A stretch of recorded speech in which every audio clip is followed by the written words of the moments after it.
झालेली आहे। काल झालेल्या दहशतवादी हल्ल्याच्या ठिकाणी सध्या एनआयए कडून पाहणी सुरू आहे। एनआयए फॉरेन्सिक टीम कडून पुरावे एकत्र करण्यास सुरुवातही झाली आणि या हल्ल्यावेळी वाचलेल्या लोकांचेही जबाब घेतले अशी सूत्रांची माहिती आहे। संदीप राजगोळकर आपल्याला क्षणाक्षणाचे अपडेट देतात। आमचे प्रतिनिधी संदीप, एनआयएची फॉरेन्सिक टीम आता पुरावे एकत्र करते अशी माहिती मिळते, काय सांगाल? फॉरेन्सिक टीम वृषाली आज सकाळीच काश्मीरमध्ये दाखल झाली। श्रीनगर एअरपोर्टवरून थेट ते पहलगाममध्ये गेलेले होते आणि त्या ठिकाणी जवळपास 7 ते 8 जणांची ही टीम आहे।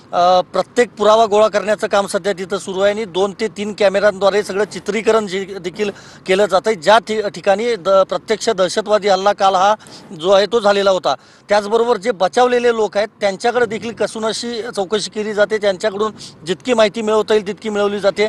जे दहशतवादी आलेले होते ते कुठल्या पद्धतीची भाषा बोलत होते, त्यांचं बिहेवियर कसं होतं किंवा ड्रेसिंग त्यांचं कसं होतं, या सगळी म्हणजे इत्थंभूत माहिती जी आहे ती सध्या एनआयए टीमकडून घेतली जाते।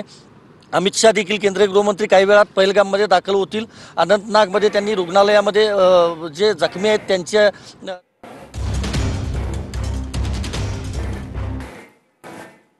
तर ही दृश्य आपण पाहतोय। अमित शहा हे सध्या बेसरन खोऱ्यात दाखल झालेले आहेत। ज्या ठिकाणी काल दहशतवादी हल्ला झाला त्या ठिकाणी अमित शहा पहलगामच्या बेसरन खोऱ्यात दाखल झालेले आहेत। कालच अमित शहा श्रीनगरमध्ये दाखल झाले, त्यांनी सर्व परिस्थितीची माहिती घेतलेली आहे आणि आता अमित शहा घटनास्थळी दाखल झालेत। संदीप, यावर काय सांगाल? अगदी बरोबर आहे। खरं तर हल्ला झाल्यानंतर काही तासातच अमित शाह हे श्रीनगरला रवाना झालेले होते, आपल्याला माहिती आहे वृषाली, आणि काल त्यांनी उच्चस्तरीय बैठक घेतली। आज रुग्णालयामध्ये जाऊन पाहणी केली, तिथलं वातावरण सगळं बघितलं। त्याचबरोबर जे मृत झालेले होते त्यांच्या पार्थिवांना देखील अभिवादन केलं आणि त्यानंतर ज्या ठिकाणी काल हा भ्याड हल्ला झालेला होता, 6 दहशतवाद्यांनी ज्या ठिकाणी येऊन सगळ्या पर्यटकांवर अंधाधुंद असा गोळीबार केला होता, तिथं थेट अमित शाह हे पोचलेले आहेत। तिथं त्यांच्यासोबत वरिष्ठ अधिकारी जे आहेत, मग सीआरपीएफ मधले असतील, एसएसबी मधले असतील, ते देखील आहेत। जम्मू काश्मीर प्रशासनातले मधले देखील वरिष्ठ अधिकारी आहेत। त्या सगळ्यांसोबत चर्चा केली जाईल। एनआयए कडून देखील अमित शाह हे माहिती घेणार आहेत, आपण दृश्यांमध्ये पाहू शकतोय। आणि हा पहलगाम मधलं हे सगळं म्हणजे ही सगळी त्यांची व्हिजिट झाल्यानंतर थेट हेलिकॉप्टरनं ते श्रीनगरमध्ये दाखल होणार आहेत आणि तिथून दिल्लीला विमानानं दाखल होणार आहेत, कारण संध्याकाळी 6 वाजता सीसीएसची महत्त्वपूर्ण बैठक होणार आहे। ज्या बैठकीला पंतप्रधान नरेंद्र मोदी यांच्यासह कॅबिनेट सगळे मंत्री उपस्थित असणार आहेत। सध्या साऊथ ब्लॉकमध्ये एक अजित डोवाल, राजनाथ सिंह यांच्या उपस्थितीमध्ये एक बैठक सुरू आहे।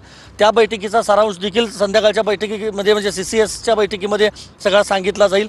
त्या बैठकीमध्ये नेमकं काय ठरतं हे बघावं लागेल, कारण पाकिस्तान देखील वृषाली धास्तावलेला आहे। पाकिस्ताननं हाय अलर्ट जारी केलेला आहे। सगळ्या बेस कॅम्पवर अधिकाऱ्यांना हजर राहण्याच्या सूचना दिलेल्या आहेत। उरीप्रमाणे सर्जिकल स्ट्राईक होऊ शकतं, ही खरं तर भीती पाकिस्तानला सध्या आहे। त्यामुळं सगळ्या अधिकाऱ्यांच्या सुट्ट्या देखील रद्द केलेल्या आहेत। हवाई हद्दीत म्हणजे काटेकोरपणे पाहणी जी आहे ती देखील केली जाते वृषाली। नक्कीच संदीप, पहलगाम मधली दृश्य आपण पाहतोय घटनास्थळावर। सध्या केंद्रीय गृहमंत्री अमित शहा हे दाखल झालेले आहेत।